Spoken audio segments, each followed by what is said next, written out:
Hey everybody, astrology time. Shane here, daily-astrocat.com. And let's see, it's Monday and we've got our astrology for you. So let's go. Our moon is void, of course, in Taurus at 1:40 in the morning. And it will enter Gemini right around 4:19 also in the morning.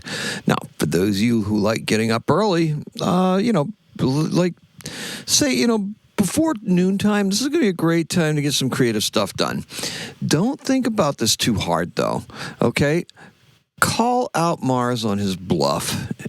That's right, and just do it, right? We want to make sure we're doing these things. The moon is trying Pluto later, so those of you who are thinking about a revolution, that's such a 60s word and feeling, right? Talking about a revolution. This is the time to recap the weekend's events and to plan for the coming weekend. For working peeps, the words finally return to us somewhat. Okay? The smartest amongst us will lean on intuition. Don't confuse intuition with passiveness, however. Intuitively persuade, intuitive persuasion, intuitively persuade others to support your cause, whatever that may be. And today's key word is persuasive. Okay, so a lot there to unpack, right? That's a pretty condensed little saying, right? That's a pretty condensed little intro. Okay, so think about this. There was something I wanted to mention today. We've got ourselves a bunch of things that are happening, right?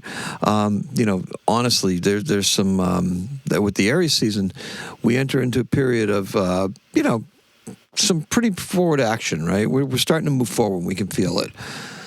Let's get into the next section. I'm going to tell you. We'll expand more on that.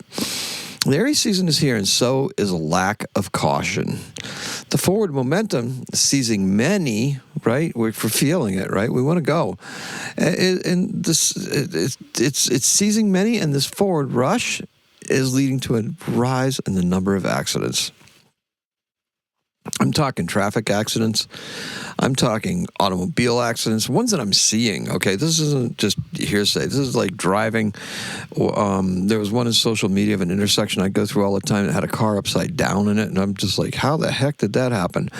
I was driving yesterday, and I saw at least 2 accidents involving a minimum of 7 cars between the two. I think there was 3 in the first and maybe 4 in the second, something like that. Could have been even 5 in the second. Had traffic snarled on 93, let me tell you. And that was on a Sunday. So, and he shouldn't be rushing on a Sunday, right? However, Airy season, forward, onward, we're going, right? Now, and actually, there was a trip and fall at Carrie's work. So, and the lady ended up breaking an arm, an employee that she oversees. However, not in the department, leaving and coming back from the bathroom. So, be careful. Slow down. Slow down. It's not that important, right? We got to slow down a little bit. And there's a reason for that. There's an astrological reason for we're still moving forward. We want to move forward, but we want to be a little bit circumspect about it, because Mercury, having been retrograde and going direct, is going to be going back through the areas where he backtracked through, right? So this is the 3rd time through. So now we're really going to be able to correct some behaviors. But we can't do that in a rush state, right? And it's particularly with Mercury in Pisces still, because Mercury went all the way back almost to the beginning of Pisces and has got to go back through Pisces again. He will do so very quickly, but we have to remember that we're applying lessons as we're going through, and we can't apply lessons if we're running, right? We got to stay grounded. We got to be elevated, stay grounded, and we should have learned something yesterday, right? By going deep inside. Oh yeah, that was an important thing. That's really what I wanted to touch on. We are operating from that higher timeline for most of us, okay? So just make sure that you stay elevated, stay connected, stay very much in tune with what it is you're supposed to be doing and what your guides are basically trying to show you. Be responsive to that. Now, unless you're a stand-up comic, look, I got a couple things for you here, okay? Right? So when we're applying those Mercury lessons, I urge you to resist taking shortcuts. Okay, we got to learn. We got to learn the lesson. By taking a shortcut, we're not really going to learn it, right?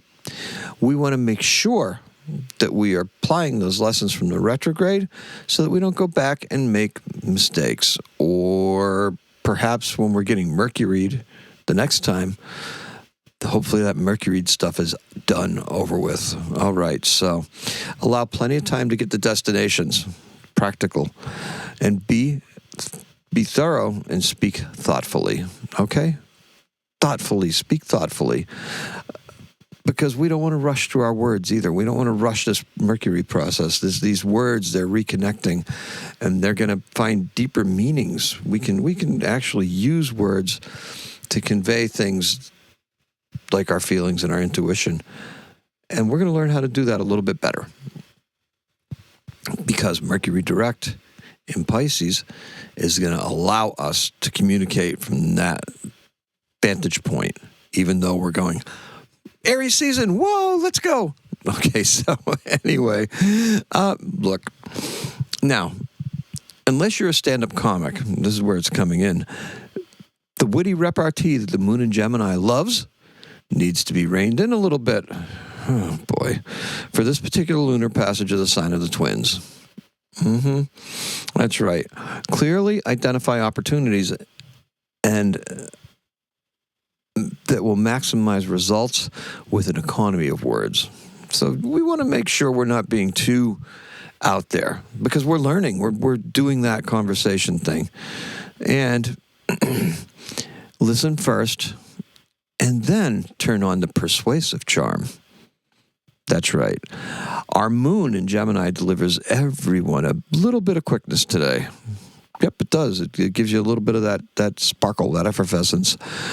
Mercury in Pisces means that the themes are past events informing the future actions.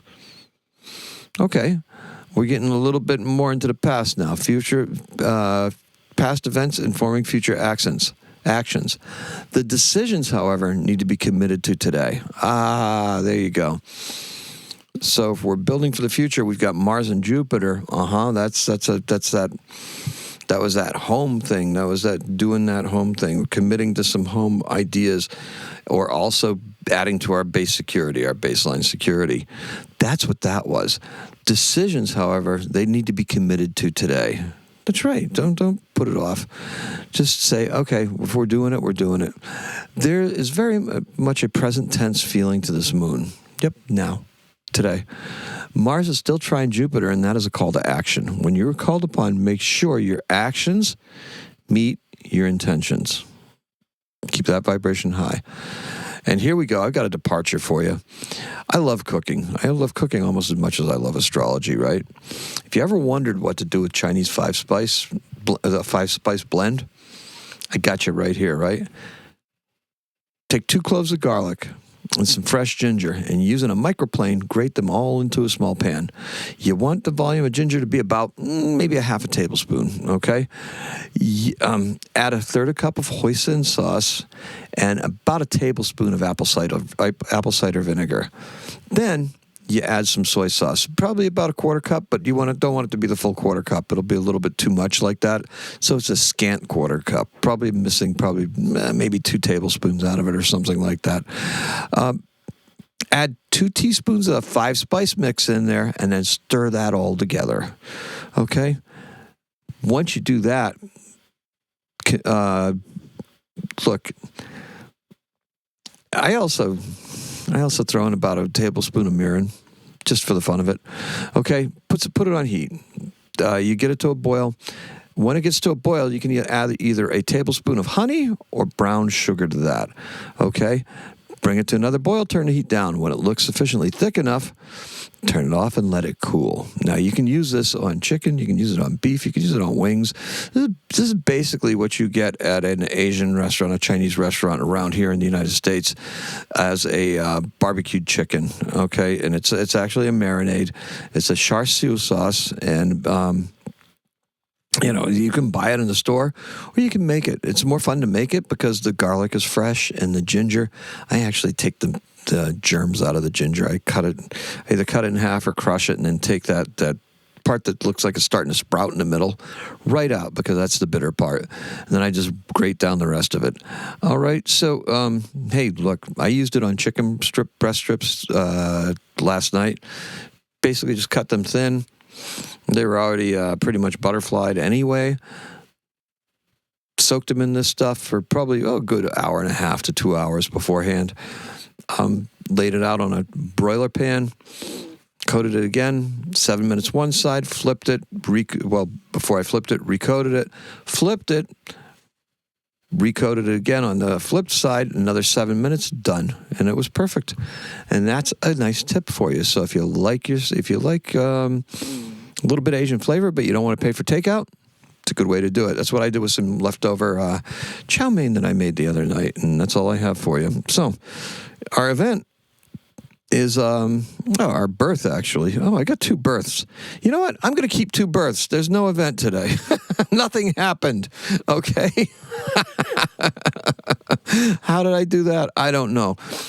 Okay, so Dane Rudyard, he is an astrologer.